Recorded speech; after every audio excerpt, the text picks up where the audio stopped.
છેલ્લી ફરમાઈશ છે પછી આપણે તમારા મલકનું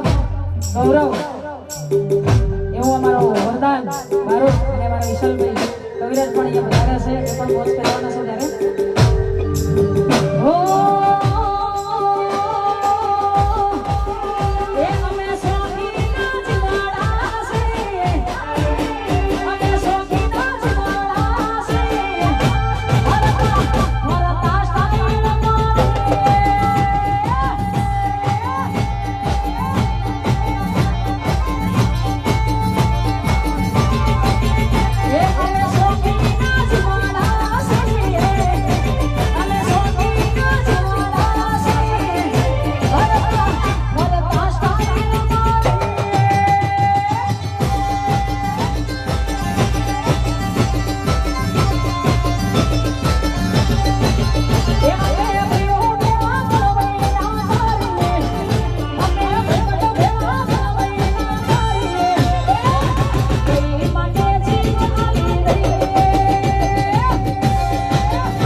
ખેરાલુ